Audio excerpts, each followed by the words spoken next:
아버지가 남겨주신 땅 300평. 그것 하나로 노후를 다 해결할 수 있다고 했을 때 아무도 믿지 않았습니다.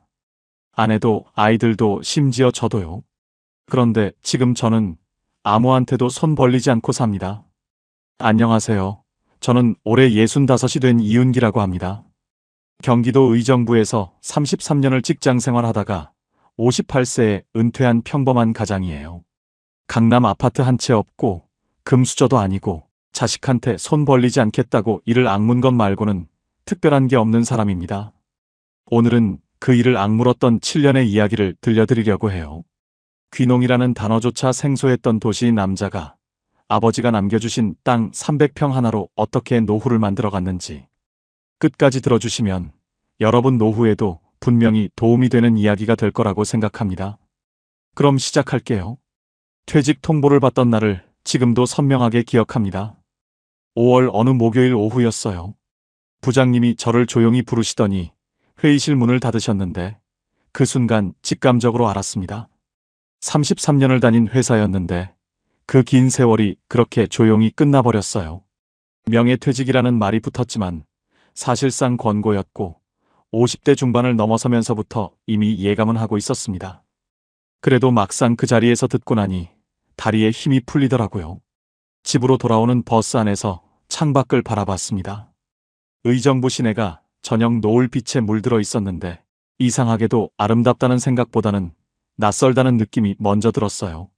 33년을 이 도시에서 살았는데 그날따라 왜 그리 회색빛으로 보이던지 빽빽한 건물들 사이로 사람들이 바삐 움직이고 있었고 저는 그 흐름에서 갑자기 벗어난 것 같은 기분이었습니다. 집에 들어서니 아내가 저녁을 준비하고 있었어요. 저는 아무 말 없이 소파에 앉았고 아내는 제 얼굴을 보더니 금방 눈치를 챘습니다. 그날 밤 우리 부부는 오래 얘기했어요. 퇴직금 이야기, 앞으로 어떻게 살 건지, 국민연금은 언제부터 나오는지 이런저런 숫자들을 머릿속으로 맞춰보면서도 마음 한쪽이 무거웠습니다. 그나마 숨통이 트이는 소식이 하나 있었어요. 권고사직이다 보니 실업급여가 나온다는 거였습니다. 고용센터에 알아봤더니 9개월 동안 매달 198만 원씩 받을 수 있다고 하더라고요. 그 말을 듣는 순간 아내가 처음으로 안도의 한숨을 내쉬었습니다. 당장 수입이 끊기는 건 아니라는 거니까요. 퇴직금 1억 2천에 저축 1억 5천, 거기에 실업급여까지 받는 동안은 버틸 수 있겠다 싶었어요. 하지만 그 9개월이 지나고 나면 그 다음이 문제였습니다.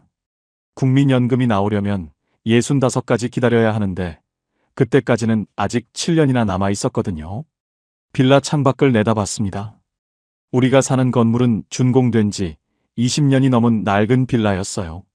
맞은편에는 비슷한 연식의 건물들이 다닥다닥 붙어 있고 그 사이로 보이는 하늘은 손바닥만 했습니다. 도시에서의 삶이 각박하다고는 느꼈지만 여기서 노후를 맞이한다는 게 이렇게까지 무기력하게 느껴진 적은 없었어요. 몸이 예전 같지 않아지면서 이 좁은 빌라에서 버텨내야 한다는 그림이 자꾸 암울하게 그려졌습니다. 그 즈음부터 어릴 적 기억이 자꾸 떠올랐어요. 저는 강원도 작은 마을에서 태어났습니다. 25살에 서울로 올라오기 전까지 아버지 곁에서 농사를 지으며 자랐어요. 봄이면 논에 모를 심고 여름이면 김을 메고 가을이면 벼를 베던 기억들이 있습니다. 그 시절엔 가난했고 힘들었는데 이상하게도 지금 생각하면 그 풍경들이 그리웠어요. 논두렁에 앉아 아버지랑 막걸리 한 잔 나누던 저녁, 마당에서 별을 보며 누웠던 여름밤, 그런 장면들이 자꾸 머릿속에 떠올랐습니다. 도시 생활이 팍팍할수록 그 기억들은 더 선명해졌어요. 그러다가 어느 날 인터넷에서 농지연금이라는 단어를 처음 접했습니다. 농지를 담보로 매달 연금을 받을 수 있다는 건데 처음엔 반신반의했어요. 땅을 가지고 있으면서 연금도 받고 나중에 땅값이 더 오르면 자식한테 차액도 돌아간다는 내용이었는데 너무 좋은 얘기처럼 들려서 오히려 믿기지 않았습니다. 그런데 읽으면 읽을수록 진짜 제도였어요. 한국농어촌공사에서 운영하는 공식 정책이었고 조건만 맞으면 누구나 신청할 수 있었습니다. 그러다 불현듯 아버지 생각이 났어요. 아버지가 돌아가시면서 고향 땅 300평을 남겨주셨거든요. 도로에 접하지 않은 맹지라 활용도가 낮아서 팔리지도 않았고 수십 년째 그냥 묵혀두고 있었습니다. 형제들끼리도 딱히 쓸 데가 없다며 제 명의로 그냥 두자고 한 땅이었는데 맹지도 농지연금 가입이 된다는 항목을 보고 화면을 몇 번이나 다시 읽었어요. 가슴이 두근거렸습니다. 그날 저녁 아내한테 얘기했어요. 농지연금이라는 게 있는데 고향 땅 300평으로 신청할 수 있을 것 같다고요. 귀농을 하면 어떻겠냐고 꺼냈을 때 아내의 첫 반응은 예상대로였습니다. 친정도 여기 있고 친구들도 다 여기 있는데 지금 나이에 시골 가서 뭘 어떻게 하자는 거냐고 했어요. 틀린 말이 아니었습니다. 아내는 결혼할 때부터 의정부에서 살았고 아이들 학교도 여기서 다 보냈으며 동네 사람들과 정도 들 대로 들었으니까요. 그 모든 걸 두고 떠나는 게 쉬울 리가 없었어요. 그날 밤 저는 아내 말이 맞다고 생각하면서도 잠을 이루지 못했습니다. 빌라 창밖으로 보이는 건물들의 불빛을 바라보면서 계속 생각했어요.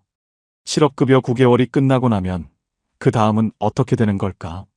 저축이 줄어드는 속도에 비해 들어오는 돈은 없고 몸이 성할 때 움직이지 않으면 이 걱정은 평생 갈 것 같았습니다. 아버지가 남겨주신 땅이 머릿속에서 떠나질 않았어요. 여러분은 이런 순간을 겪어보신 적이 있으신가요? 열심히 살아왔는데 돌아보니 막막한 그 기분 말입니다. 저는 그 밤이 제 인생에서 가장 긴 밤 중 하나였다고 지금도 생각합니다. 귀농을 결심하기 전에 먼저 확인해야 할 게 있었습니다. 농지연금을 받으려면 조건이 몇 가지 있었는데 그 중 하나가 영농 경력 5년이었어요. 농사를 지어본 경험이 있어야 한다는 거였습니다. 저는 25살에 서울로 올라오기 전까지 아버지 곁에서 농사를 지었으니 경력은 되는 것 같았는데 문제는 그걸 어떻게 증명하느냐였어요. 33년 전 일이었습니다. 그 시절에 제 이름으로 뭔가 등록이 되어 있을 리 없다고 생각했거든요. 그래도 혹시나 하는 마음에 고향 읍사무소에 전화를 걸었습니다. 담당자분이 예전 농업경영체 등록 기록을 확인해 볼 수 있다고 하셨어요. 전산화가 꽤 잘 되어 있어서 오래된 자료도 찾아볼 수 있다고 하시더라고요. 그 말을 듣고 저는 바로 고향으로 내려갔습니다. 읍사무소 창구 앞에 앉아서 기다리는 동안 별 기대를 하지 않았어요. 33년이나 된 기록이 남아있을 거라고는 솔직히 생각하지 못했거든요. 그런데 담당자분이 화면을 들여다보시더니 잠깐 기다려보시라고 하셨습니다. 한참 후에 출력물을 한 장 들고 오셨어요. 제 이름 석자가 선명하게 찍혀 있었습니다. 아버지가 예전에 저를 농업인으로 등록해 두셨던 기록이었어요. 손이 떨렸습니다. 제가 20살 무렵부터 아버지 농사를 도왔던 그 시간들이 공식 기록으로 남아 있었던 거예요. 담당자분이 영농 경력으로 인정받을 수 있는 기간을 계산해 주셨는데 딱 5년이 넘었습니다. 60살이 되자마자 농지연금을 신청할 수 있는 자격이 이미 갖춰져 있었던 거죠. 만약 이 기록이 없었다면 귀농한 뒤로 새로 5년을 채워야 했을 테고 63살은 돼야 연금을 받을 수 있었을 겁니다. 그 차이가 얼마나 큰 건지는 굳이 설명하지 않아도 아실 거예요. 그리고 또 하나 더 놀라운 게 있었습니다. 아버지가 남겨주신 땅이 300평이라고만 알고 있었는데 실제 등기부를 확인해 보니 330평이었어요. 농지연금 가입 최소 기준이 300평이었는데 딱 30평이 넘었던 겁니다. 만약 290평이었다면 자격 자체가 안 됐을 거예요. 그 사실을 알게 된 순간 저는 한동안 서류를 내려다보며 아무 말도 못했습니다. 아버지가 그 땅을 나눠주실 때 이런 날을 생각하셨을 리는 없겠죠. 그냥 있는 걸 물려주신 것뿐이었을 텐데 그게 이렇게 딱 맞아떨어지다니.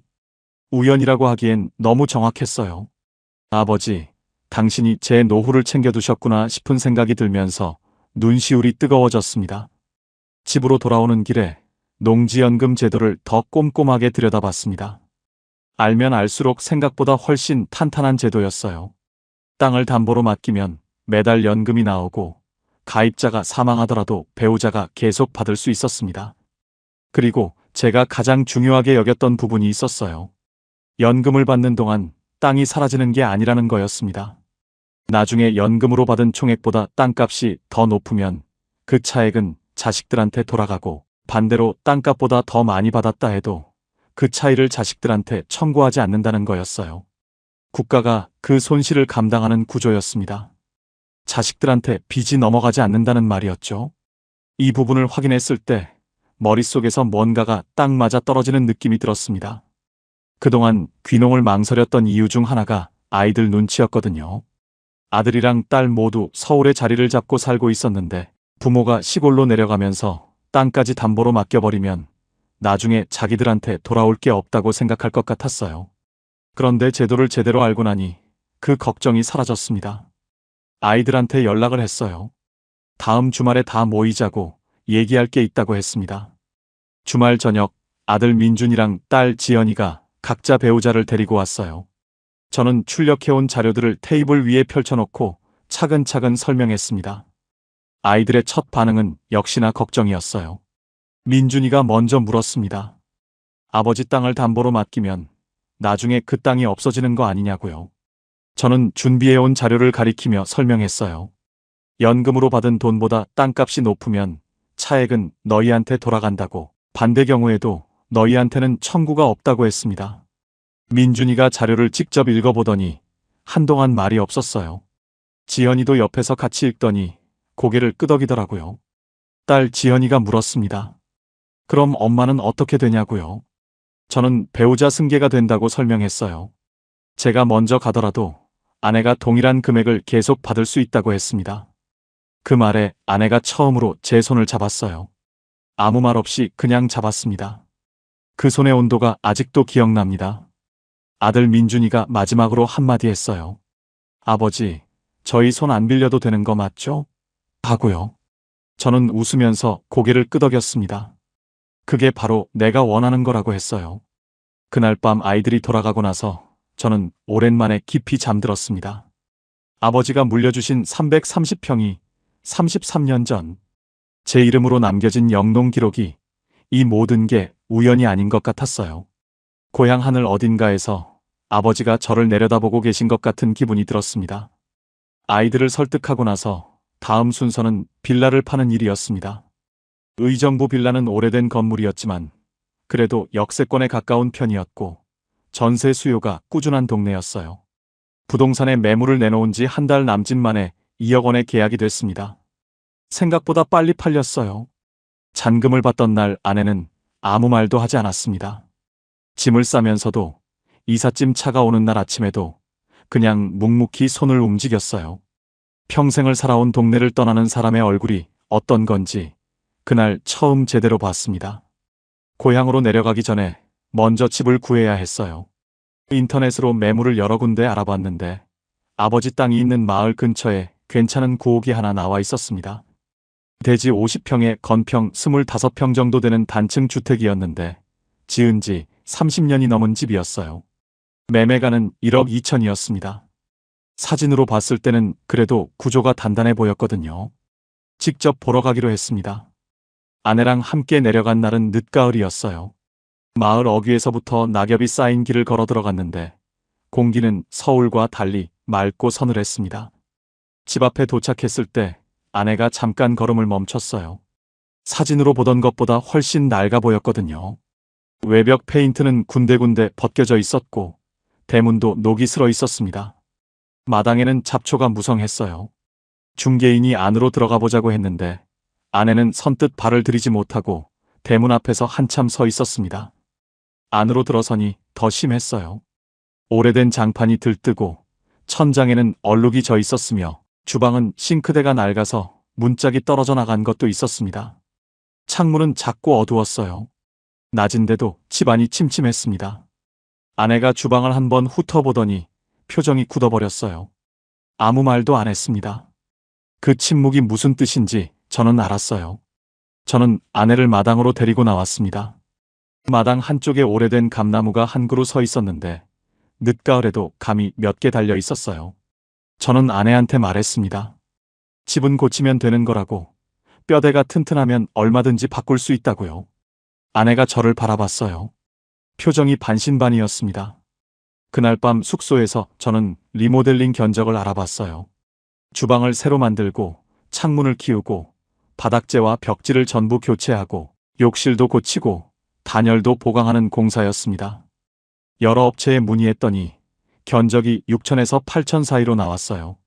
저는 고민했습니다.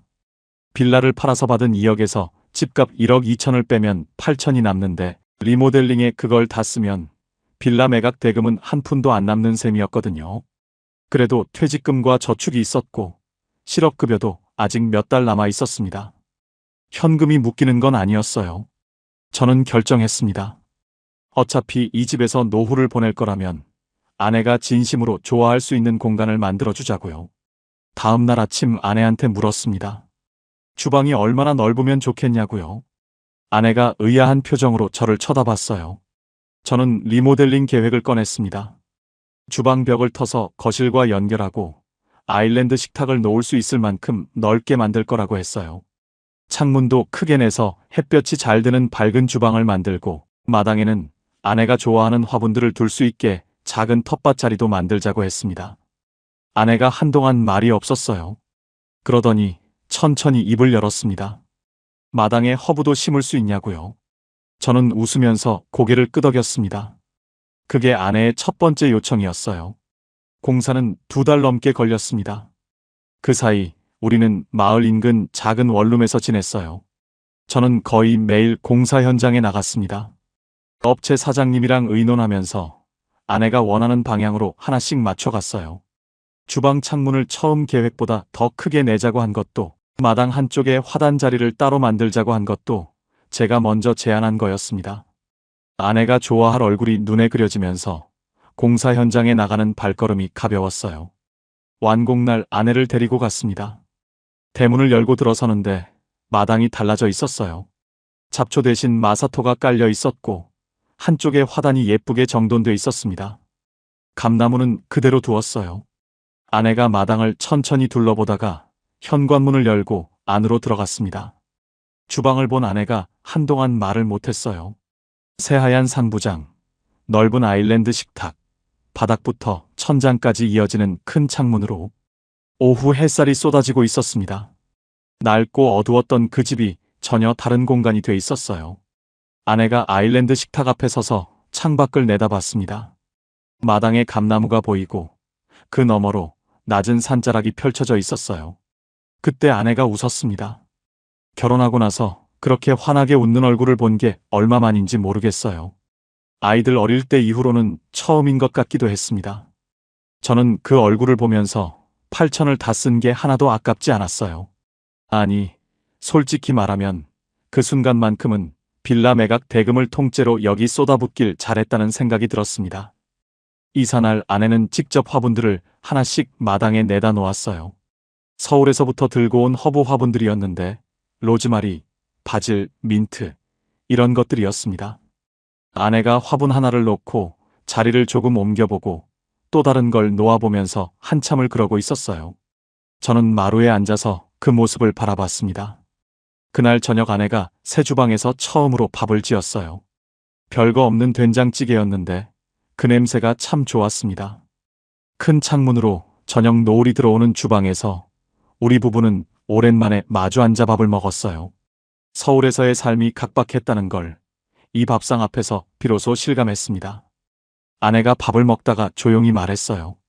여보, 여기 괜찮을 것 같아요 하고요. 30여 년 함께 살면서 그 말이 그렇게 반가웠던 적이 없었습니다. 이사를 마치고 첫 번째 봄이 찾아왔습니다. 저는 58세, 아직 60이 되려면 2해가 남아 있었어요. 농지연금은 60살부터 신청할 수 있었고 국민연금은 65이 돼야 나왔습니다.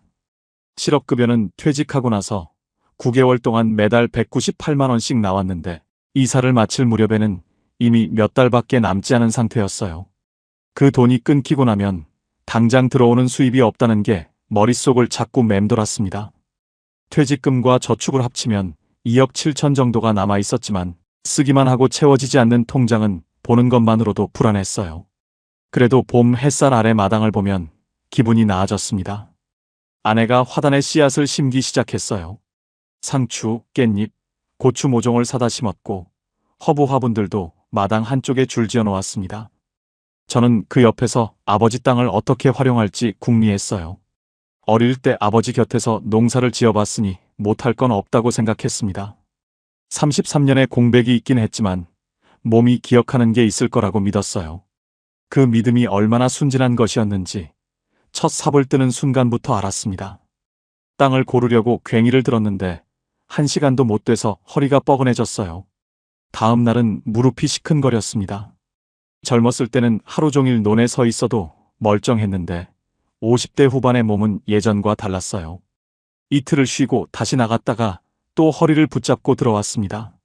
25살의 몸으로 기억하는 농사와 58살의 몸으로 마주한 농사는 완전히 다른 것이었어요. 옆집에 사시는 70대 어르신이 어느 날 밭을 지나다가 멈춰 서셨습니다. 저를 한참 바라보시더니 한마디 하시더라고요. 서울서 오셨죠? 하시면서 씩 웃으셨어요. 그 웃음의 의미를 저는 알았습니다. 괭이 잡는 자세부터 고랑을 내는 방식까지 전부 어설펐을 테니까요. 어르신이 몇 가지를 직접 시범을 보여주시면서 알려주셨는데 그분이 괭이를 잡으시는 손놀림이랑 제 것이랑은 차원이 달랐어요. 수십 년을 흙과 함께 살아온 사람의 몸과 30년 넘게 사무실 의자에 앉아있던 사람의 몸은 같을 수 없었습니다. 어르신은 친절하게 알려주셨지만 그 눈빛 어딘가에 서울 양반 흉내낸다는 게 담겨있다는 걸 느꼈어요. 틀린 말이 아니었습니다. 그해 여름은 유독 더웠습니다. 뙤약볕 아래 밭에 나가 2시간을 서 있으면 온몸이 쑤셨어요. 저녁이면 무릎에 파스를 붙이고 누웠고 아침에 일어나면 다시 발걸음이 무거웠습니다. 그렇게 고생해서 가꾼 밭에서 고추며 깻잎이며 올라오기 시작했는데 수확이라고 하기엔 양이 너무 적었어요. 이웃 어르신들이 내주시는 것들이 오히려 더 많을 정도였습니다. 농사라는 게 몸만 쓴다고 되는 게 아니라 오랜 경험과 감각이 쌓여야 한다는 걸 직접 해보고 나서야 알았어요. 그 즈음 실업급여가 끊겼습니다. 마지막으로 198만 원이 입금되던 날 저는 통장 화면을 한참 바라봤어요. 이제 이 돈이 더는 들어오지 않는다는 게 실감이 났습니다. 아내는 아무 말 하지 않았어요. 하지만 그날 저녁 아내가 밥상을 차리면서 찌개 하나에 반찬 2가지만 올렸는데 저는 그게 다 이해가 됐습니다. 말없이도 서로 아는 게 있었어요. 밤이면 아내가 거실 소파에 앉아 핸드폰을 들여다보는 시간이 길어졌습니다. 의정부 친구들이랑 카톡을 하는 거였어요. 친구들이 모였다는 사진, 누가 어디 여행 갔다는 사진, 이런 것들을 보면서 아내가 조용히 웃다가 조용히 핸드폰을 내려놓곤 했습니다. 저는 그 모습이 마음에 걸렸어요. 웃음 뒤에 뭔가가 남는 표정이었거든요. 어느 날 밤 아내가 불을 끄고 누우면서 한마디 했습니다. 친구들이 다음 달에 제주도 간대요 하고요. 저는 아무 말도 못했습니다. 지자체에서 운영하는 노인 일자리 프로그램을 알게 된 건 그 무렵이었어요. 읍내 주민센터에 붙어있는 안내문을 보고 신청했습니다. 공원 환경 정비 쪽이었는데 오전에만 나가면 됐어요. 일이 힘들지는 않았습니다. 몸도 어느 정도 움직이고 동네 어르신들이랑 얼굴도 익히게 됐어요. 그리고 한 달에 50만 원이 들어왔습니다. 많은 돈은 아니었지만 아무것도 없는 것과는 달랐어요. 수입이 완전히 끊겼다는 느낌과 50만 원이라도 들어온다는 느낌은 심리적으로 전혀 다른 무게였습니다. 그래도 숫자는 냉정했어요. 한 달 생활비가 250만 원 정도 들었는데 들어오는 건 50만 원 뿐이었습니다. 매달 200만 원씩 저축에서 빠져나가는 거였어요. 1년이면 2,400만 원, 60살까지 2년이면 4,800만 원이 줄어드는 셈이었습니다. 2억 7천에서 시작한 돈이 60이 될 때쯤이면 2억 2천 남짓으로 줄어있을 계산이었어요. 원금이 크게 흔들리는 건 아니었지만 줄어드는 걸 지켜보는 일은 생각보다 훨씬 괴로웠습니다. 가을이 오고 2번째 겨울이 찾아왔어요. 시골 겨울은 서울과는 차원이 달랐습니다. 외풍이 들어오지 않도록 단열 공사를 했는데도 밤이면 냉기가 바닥에서 올라왔어요. 난방비가 생각보다 많이 나왔고 그게 또 지출로 이어졌습니다. 아내 무릎이 그 겨울에 처음으로 문제를 일으켰어요. 날이 차가워지면서 무릎 연골이 약해졌다며 병원에서는 무리하지 말라고 했습니다. 병원비가 한 달에 몇 번씩 나가기 시작했어요. 저도 허리 때문에 가끔 정형외과를 들렀는데 나이가 들면서 몸 여기저기서 신호가 오는 게 느껴졌습니다. 건강이 재산이라는 말이 그냥 하는 말이 아니라는 걸 50대 후반을 지나면서 뼈저리게 알게 됐어요. 분명히 계획을 세웠고 숫자도 맞아떨어지는데 막상 살아보면 계획과 현실 사이에 얼마나 많은 것들이 끼어드는지 말입니다. 저는 그 2해 동안 그걸 배웠어요. 모든 게 순탄하게 흘러갈 거라는 믿음이 얼마나 위태로운 것인지를요. 2번째 겨울 어느 날 밤, 저는 통장 잔고를 들여다보다가 노트에 숫자들을 적어봤습니다. 들어오는 돈, 나가는 돈, 앞으로 남은 시간, 60살까지 몇 달이 남았는지 손가락으로 세어봤어요. 생각보다 얼마 남지 않았습니다. 저는 노트를 덮고 불을 껐어요. 천장을 바라보다가 눈을 감았는데 잠이 쉽게 오지 않았습니다. 옆에서 아내가 자는 숨소리가 들렸어요. 고르지 않은 숨소리였습니다. 아내도 자는 게 아니라는 걸 알았어요. 우리 부부는 그날 밤 아무 말도 하지 않았습니다. 하지만 같은 걱정을 하고 있다는 건 서로 알고 있었어요. 말하지 않아도 알 수 있는 것들이 있습니다. 30년 가까이 함께 살아온 부부는요. 60살 생일이 지나고 며칠 후였습니다.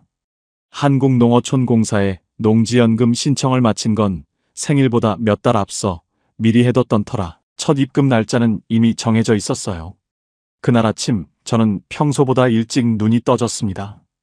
특별히 뭘 하려던 게 아니었는데 그냥 눈이 떠졌어요. 커튼 사이로 이른 햇살이 비스듬히 들어오고 있었고 아내는 아직 자고 있었습니다. 저는 조용히 일어나 거실로 나왔어요. 핸드폰을 집어들었습니다. 은행 앱을 열었어요. 화면을 새로 고침했습니다. 숫자가 바뀌어 있었어요.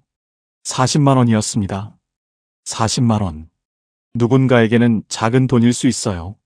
한 달 용돈도 안 된다고 할 수도 있고 생활비로 쓰기엔 턱없이 부족한 금액이라고 할 수도 있습니다. 그런데 저는 그 숫자를 보는 순간 눈물이 났어요. 왜 눈물이 났는지 처음엔 저도 몰랐습니다. 그냥 흘렀어요. 핸드폰 화면이 흐릿해질 만큼요. 가만히 생각해보니 알 것 같았습니다. 이 돈은 제가 무언가를 팔아서 받은 게 아니었어요. 일을 해서 번 것도 아니었고 누구한테 빌린 것도 아니었습니다. 아버지가 남겨주신 땅에서 그 땅의 가치로부터 매달 정해진 날에 들어오는 돈이었어요. 제가 아프든 건강하든 일을 하든 못하든 이 돈은 들어오는 거였습니다. 그게 그렇게 울컥할 줄은 몰랐어요. 아내가 언제 일어났는지 제 옆에 서 있었습니다. 제 얼굴을 보더니 아무 말 없이 핸드폰 화면을 같이 들여다봤어요. 한참 후에 아내가 조용히 말했습니다. 들어왔네요 하고요. 저는 고개를 끄덕였습니다. 그게 전부였어요. 긴 말이 필요하지 않았습니다. 아버지 생각이 났어요. 강원도 논두렁에서 허리를 굽히고 일하시던 아버지, 33년 전 읍사무소에 아들 이름으로 뭔가를 등록해 두셨던 아버지, 맹지 330평을 그냥 두셨던 아버지. 그분은 이런 날이 올 거라는 걸 아셨을까요? 아마 모르셨겠죠. 그냥 있는 걸 남겨주신 것뿐이었을 텐데 그게 이렇게 쓰이게 됐습니다. 아버지, 덕분입니다 하고 속으로 말했어요. 그날부터 달라진 게 있었습니다. 숫자가 달라진 게 아니에요. 마음이 달라진 거였어요. 매달 빠져나가기만 하던 통장에 들어오는 돈이 생겼다는 것. 그 사실 하나가 생각보다 훨씬 큰 안정감을 주었습니다. 40만 원이라는 금액이 생활비를 전부 해결해 주지는 않았지만 이 돈이 있다는 것과 없다는 것 사이의 심리적 거리는 상당했어요. 그리고 저는 그 즈음 한 가지를 결정했습니다. 직접 농사를 계속하는 건 무리라는 걸 인정하기로 했어요. 몸이 버텨주지 않는다는 걸 2해 동안 충분히 겪었거든요. 억지로 밭에 나가 허리를 잡고 들어오기를 반복하면서 이게 맞는 방향이 아니라는 걸 알면서도 오기로 버텼는데 예순이 된 시점에서 솔직하게 인정하기로 했습니다. 농지은행 위탁 임대라는 방법을 알게 된 건 농어촌 공사 담당자분을 통해서였어요. 농지연금 상담을 하면서 자연스럽게 연결됐는데 내 땅을 농지은행에 맡기면 농지은행이 인근 농업인에게 임대를 연결해주는 방식이었습니다. 직접 농사를 짓지 않아도 되고 임차인을 제가 직접 구할 필요도 없었어요. 임대료는 크지 않았지만 땅이 묵히지 않고 제대로 쓰이는 데다 매달 일정한 금액이 들어온다는 점에서 저한테는 맞는 방식이었습니다. 계약을 마치고 나서 첫 달 임대료가 들어왔을 때 10만 원이었어요. 40만 원짜리 농지연금 옆에 10만 원이 나란히 찍혀 있었는데 그 조합이 묘하게 뿌듯했습니다. 땅에서 나오는 돈이 월 50만 원이 된 거였어요. 아무 일도 하지 않아도 허리를 굽히지 않아도 들어오는 돈이요. 몸이 편해지기 시작했습니다. 매일 아침 밭에 나가야 한다는 부담이 사라지면서 오히려 일상이 여유로워졌어요. 지자체 일자리 프로그램은 계속했습니다. 그 일이 싫어서가 아니라 오히려 좋았거든요. 오전에 두어 시간 가볍게 움직이고 동네 어르신들이랑 얘기도 나누고 그러면서 50만 원을 받았는데 그게 일이라기보다는 소일거리에 가까웠어요. 무리하지 않으면서 몸을 움직이는 게 오히려 건강에도 좋았습니다. 그리고 조금씩 다른 소일거리도 생겼어요. 마을 청년 농부가 트럭 운전을 부탁해온 게 시작이었는데 수확철에 농산물을 읍내 집화장까지 실어다주는 일이었습니다. 힘들지 않았어요. 오히려 드라이브하는 기분이었고 그 대가로 생각지도 못한 돈이 들어오기도 했습니다. 가끔 이웃 농가에서 수확 때 잠깐 도움을 요청하면 나가기도 했는데 억지로 하는 농사와는 느낌이 전혀 달랐어요. 내가 할 수 있는 만큼 몸이 허락하는 선에서 하는 일이었거든요. 이것저것 합산해보니 월 60만 원 안팎이 소일거리로 들어왔습니다. 농지연금 40에 임대료 10, 거기에 소일거리 60까지 더하면 월 110만 원이 생기는 셈이었어요. 생활비가 250만 원 정도 들었으니 부족분은 140만 원으로 줄었습니다. 매달 200만 원씩 빠져나가던 게 40만 원으로 줄어든 거예요. 절반 이하로 떨어진 거였습니다. 통장 잔고가 줄어드는 속도가 눈에 띄게 달라졌어요. 한 달에 한 번씩 잔고를 확인하는 버릇이 있었는데 예전엔 그 숫자를 볼 때마다 가슴이 답답했거든요. 그런데 이제는 달랐습니다. 줄어들긴 하는데 천천히 줄어드는 거였어요. 140만 원씩 빠지는 거라면 2억이 넘는 현금이 50개월 4년 넘게 버텨준다는 계산이었습니다. 그리고 65살에 국민연금이 나오면 그 140만 원 부족분도 채워지는 거였어요. 아내도 변했습니다. 핸드폰을 들여다보는 시간이 줄었어요. 대신 마당에서 보내는 시간이 늘었습니다. 화단에 심은 허브들이 잘 자라고 있었고 상추도 올라오고 있었어요. 주방에서 요리하는 시간도 길어졌는데 전에 없던 여유가 느껴졌습니다. 어느 날 저녁 아내가 말했어요. 여보, 요즘 잠이 잘 와요 하고요. 저는 그 말이 무슨 뜻인지 알았습니다. 불안이 걷히기 시작했다는 거였어요. 60살의 봄이 그렇게 지나갔습니다. 부자가 된 건 아니었어요. 통장 잔고가 갑자기 불어난 것도 아니었습니다. 하지만 매달 정해진 날에 들어오는 돈이 생겼고 나가는 돈의 속도가 느려졌으며 몸이 한결 가벼워졌어요. 그리고 무엇보다 앞이 보이기 시작했습니다. 65살까지 5년이 남아 있었는데 그 5년이 더는 막막하게 느껴지지 않았어요. 2억이 넘는 현금이 남아 있었고 매달 들어오는 돈이 있었으며 국민연금이라는 마지막 퍼즐 조각이 기다리고 있었습니다. 아버지가 남겨주신 330평이 이런 방식으로 저를 먹여 살리고 있었어요. 직접 농사를 짓는 게 아니라 땅의 가치가 연금으로 임대료로 변환돼서 매달 조금씩 들어오는 방식으로요. 저는 그게 참 신기했습니다.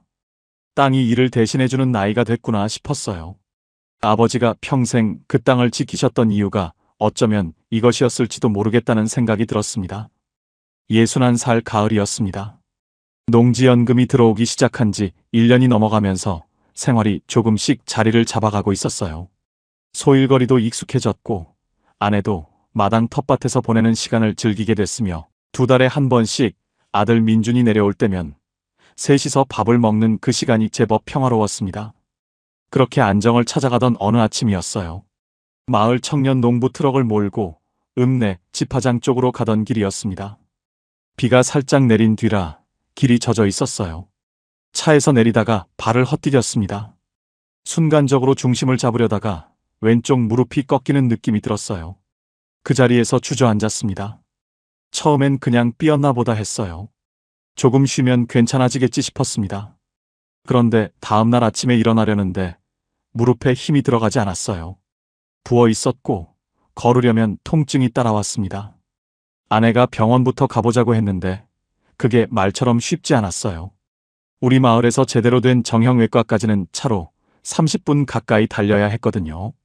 서울이었다면 걸어서 10분 거리에 병원이 있었을 텐데 여기선 아픈 무릎을 이끌고 차에 올라타는 것부터가 일이었습니다. 아내가 운전해서 읍내까지 데려다 줬어요. 조수석에 앉아서 굽이진 시골길을 달리는 동안 무릎이 욱신거렸고 그 통증보다 아내 얼굴이 더 마음에 걸렸습니다. 핸들을 잡은 아내의 손이 평소보다 조금 긴장돼 있었거든요. 읍내 정형외과에서 엑스레이를 찍고 MRI까지 찍었습니다. 의사 선생님이 결과를 보시더니 반월상 연골이 손상됐다고 하셨어요. 나이도 있고 손상 정도가 심하니 수술을 고려해야 한다고 큰 병원 진료를 권유하셨습니다.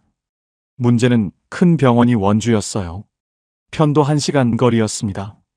서울에 살았다면 지하철 타고 훌쩍 다녀올 수 있는 곳인데 여기서는 하루를 통째로 써야 하는 거리였어요. 아내가 매번 운전을 해줬습니다. 검사 날도, 진료 날도, 수술 날도요. 수술 후 회복하는 동안 통원 치료를 받으러 갈 때도 마찬가지였어요. 아내가 운전대를 잡고 그 먼 길을 왕복하면서 한 번도 내색을 하지 않았는데 그게 오히려 더 마음에 걸렸습니다. 수술은 잘 됐어요.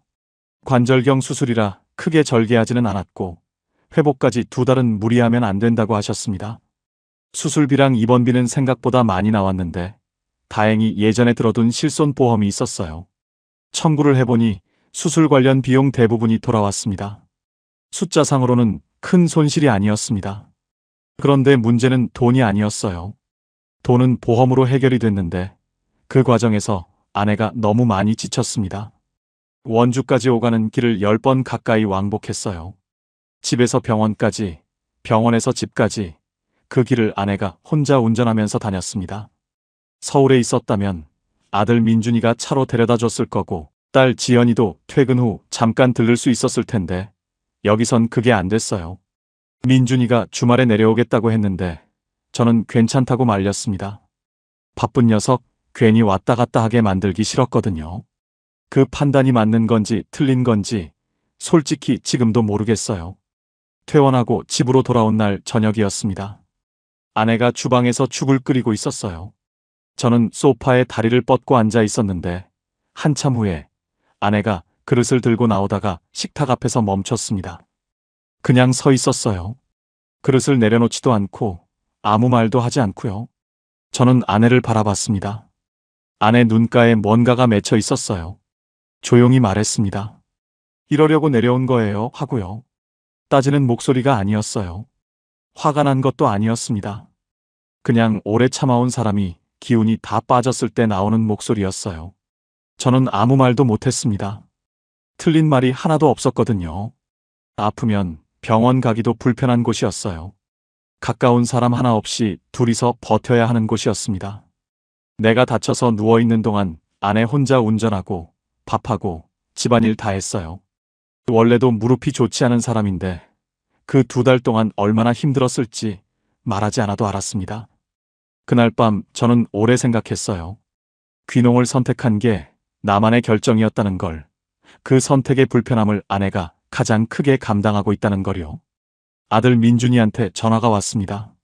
아버지 이제 좀 어떠시냐고 올라오시는 게 낫지 않겠냐고 했어요.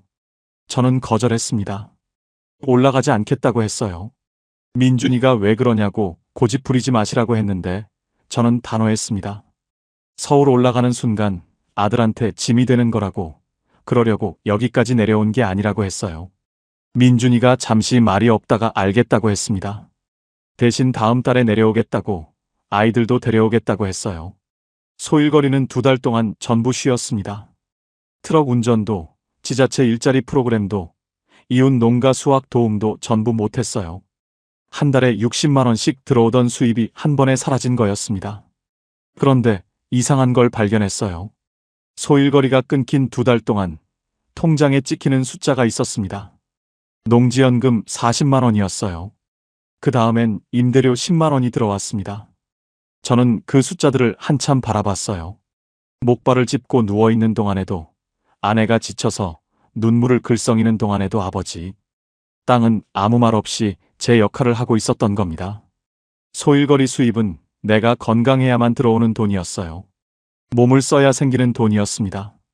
그런데 농지연금과 임대료는 달랐어요. 내가 아프든 움직이지 못하든 어떤 상황에서든 관계없이 들어오는 돈이었습니다.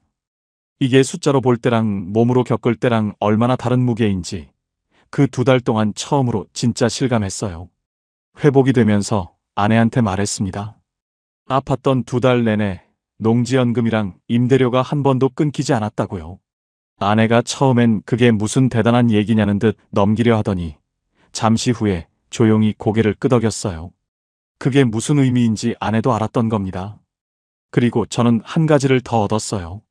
보험이 없었다면 그 수술비가 고스란히 저축에서 빠져나갔을 거라는 것. 시골에 살수록 보험이 중요하다는 것도요. 도시에선 병원이 가까우니 작은 것도 바로 체크할 수 있지만 시골에선 한 번 병원 가는 것 자체가 큰 일이었습니다. 그러니 아프기 전에 대비해두는 게 훨씬 중요했어요. 2달이 지나고 목발을 내려놓았습니다. 지자체 일자리 프로그램에 조심스럽게 복귀했어요. 담당 선생님이 무리하지 않는 자리로 배려해 주셨습니다. 소일거리도 조금씩 다시 시작했어요. 예전만큼은 아니었지만 할 수 있는 범위 안에서 하면 됐습니다. 아내한테 미안하다고 했어요.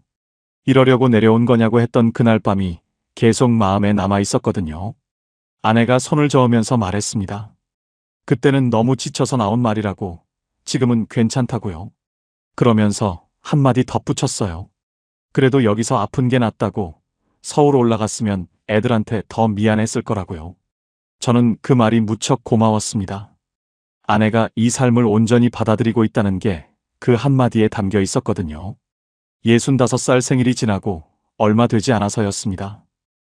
국민연금공단에서 연락이 왔어요. 수령 신청을 하라는 안내였습니다. 33년 동안 한 직장에서 꼬박꼬박 납부해온 돈이 이제 돌아올 차례였어요.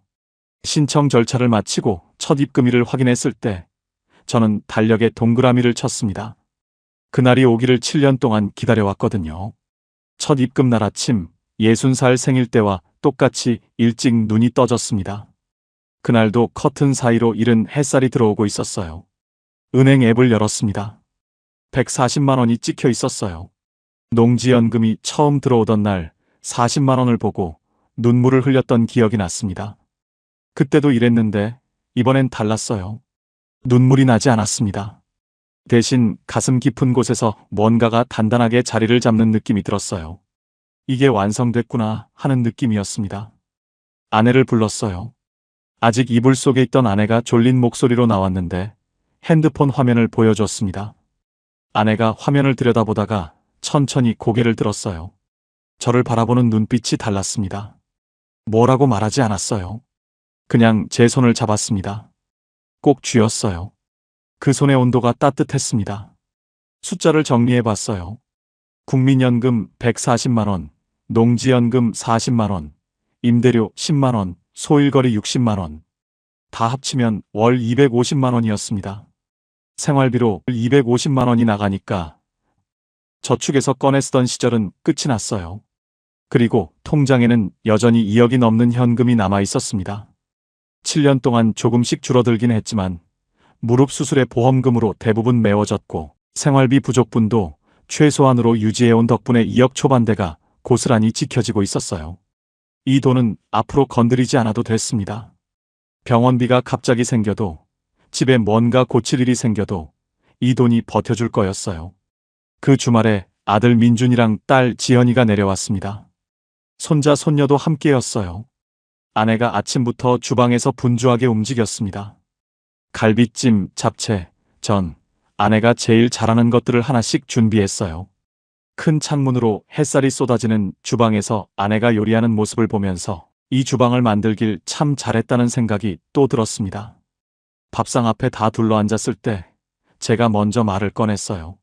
아버지, 이제 국민연금 나오기 시작했다고 했습니다. 민준이가 얼마나 나오냐고 물었어요. 제가 농지연금이랑 임대료, 소일거리까지 합치면 매달 250 정도 된다고 했더니 민준이 눈이 조금 커졌습니다. 지연이도 정말이냐고 물었어요. 저는 고개를 끄덕이면서 말했습니다. 너희 손 안 빌려도 된다고요. 앞으로도 그럴 거라고 했습니다. 통장에 비상금도 충분히 남아있다고, 병원비 걱정도 없다고 했어요. 민준이가 잠깐 말이 없었습니다. 그러더니 고개를 숙이면서 다행이라고 했어요. 진심으로 다행이라고 하는 목소리였습니다. 지연이는 눈가가 촉촉해졌어요. 아버지가 고생하신 거 안다고, 잘하셨다고 했습니다. 저는 손을 저었어요. 고생은 엄마가 더 했다고 엄마한테 잘해라 했습니다. 아내가 국물을 더 퍼주면서 못 들은 척 했는데 귀가 빨개져 있었어요. 밥을 먹고 나서 손자 손녀가 마당으로 뛰어나갔습니다. 감나무 아래서 뭔가를 줍겠다며 왁자지껄했어요. 지연이가 애들 따라 나갔고 민준이는 저랑 거실에 앉아서 차를 마셨습니다. 민준이가 아버지, 후회 안 하세요? 하고 물었어요. 여기 내려오신 거예요? 하고요. 저는 잠깐 생각했습니다. 그리고 고개를 저었어요. 후회 없다고 했습니다. 힘든 시절도 있었고 무릎도 다쳤고 엄마가 고생도 많이 했지만 지금 이 삶이 나쁘지 않다고 했어요. 강남 아파트도 없고 큰 재산도 없지만 매달 들어오는 돈이 있고 쓰고도 남으며 통장에 비상금도 있고 아버지가 남겨주신 땅이 우리 부부를 먹여 살리고 있다고 했습니다. 이게 노후 아니냐고요. 민준이가 웃었어요. 그 웃음이 마음에 들었습니다. 오후가 되면서 바람이 선선해졌어요. 아내가 마당으로 나갔습니다. 화단 앞에 작은 의자를 꺼내놓고 앉더니 전기 주전자를 들고 나왔어요. 허브차를 끓이는 거였습니다. 직접 키운 레몬밤이랑 민트를 따서 컵에 넣고 물을 부었어요. 따뜻한 김이 올라왔습니다. 아내가 두 손으로 컵을 감싸 쥐고 마당을 바라봤어요. 손자 녀석이 감나무 밑에서 뭔가를 열심히 파고 있었고 지연이가 그 옆에 쭈그리고 앉아서 같이 들여다보고 있었습니다. 바람에 허브 향기가 실려왔어요. 아내 얼굴에 햇살이 내려앉았습니다. 저는 마루에 앉아서 그 장면을 바라봤어요. 여러분, 저는 그 순간 생각했습니다. 부자가 되고 싶었던 게 아니었어요. 누구한테 손 벌리지 않고 싶었던 거였고 아내가 편안하기를 바랐던 거였으며 아이들한테 짐이 되지 않고 싶었던 거였습니다. 그게 다였어요. 그리고 그게 이루어졌습니다.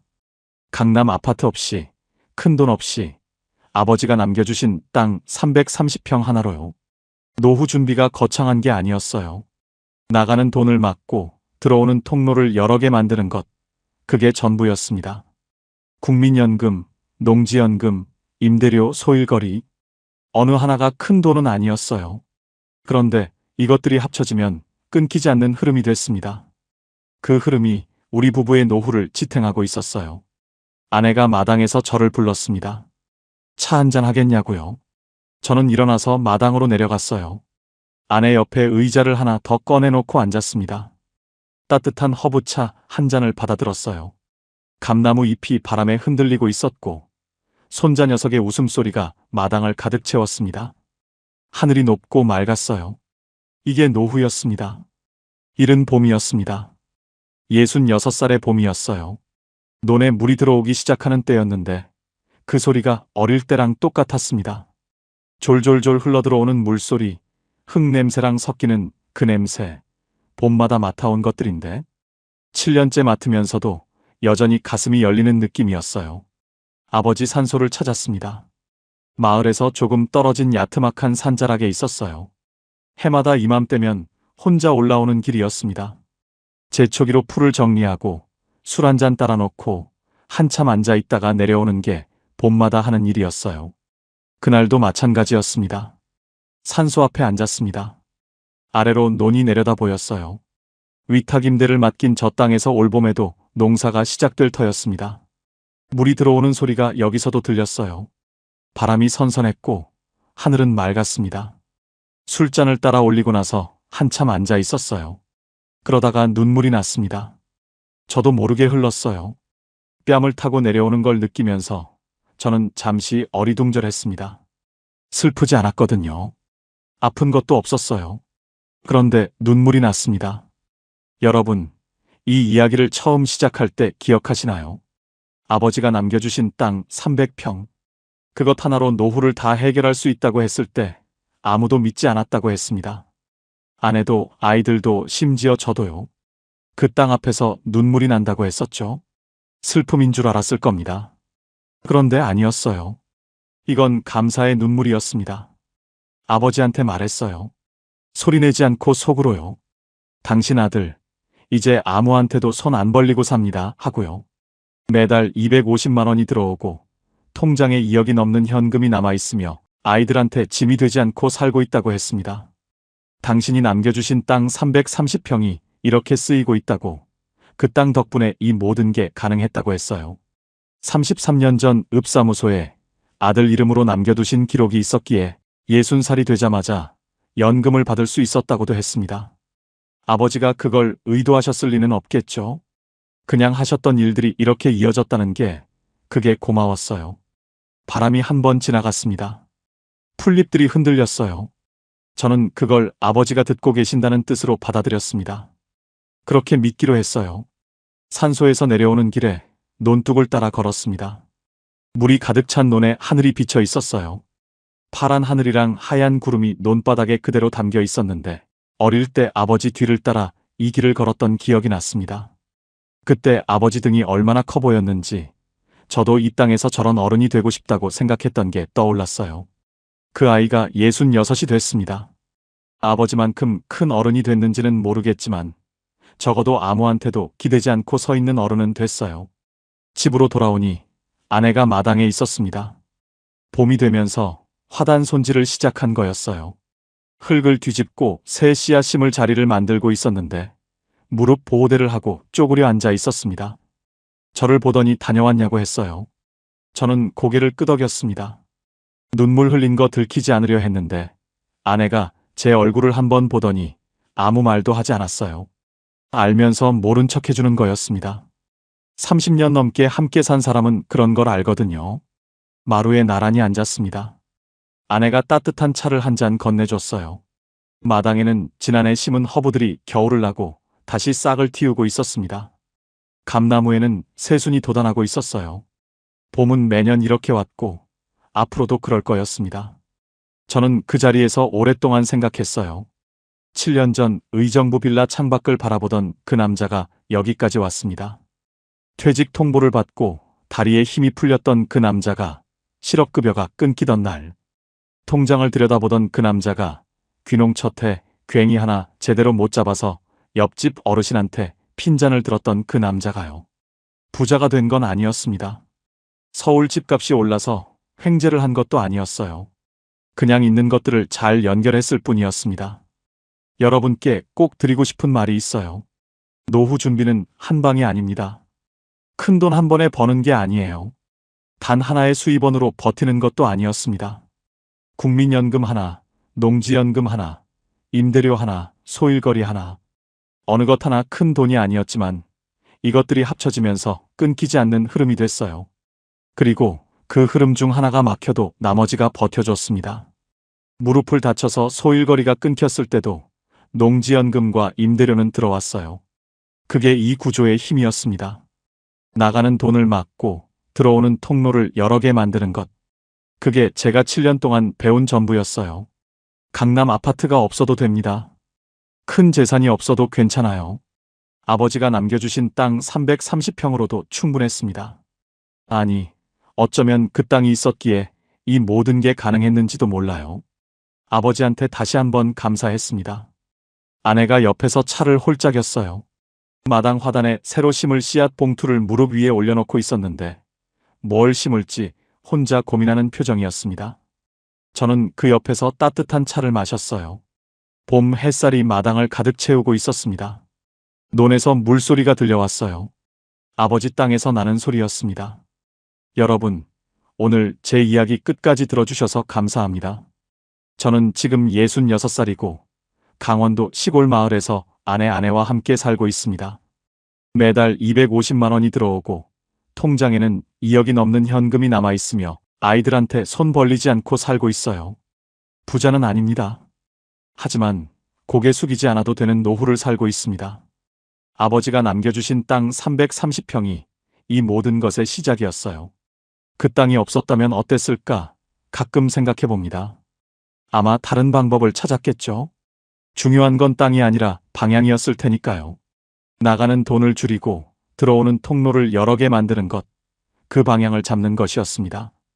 여러분도 지금 어딘가에 그 통로가 있을 거예요. 아직 못 찾은 것일 수도 있고 있는데 모르고 지나치는 것일 수도 있습니다. 저처럼 33년 전 기록에 있을 수도 있고 아버지가 남겨주신 땅 한 떼기에 있을 수도 있어요. 서두르지 않아도 됩니다. 다만 늦기 전에 한번 들여다보시길 바랍니다. 오늘 제 사연이 여러분께 작은 힌트가 됐으면 좋겠습니다. 감사합니다.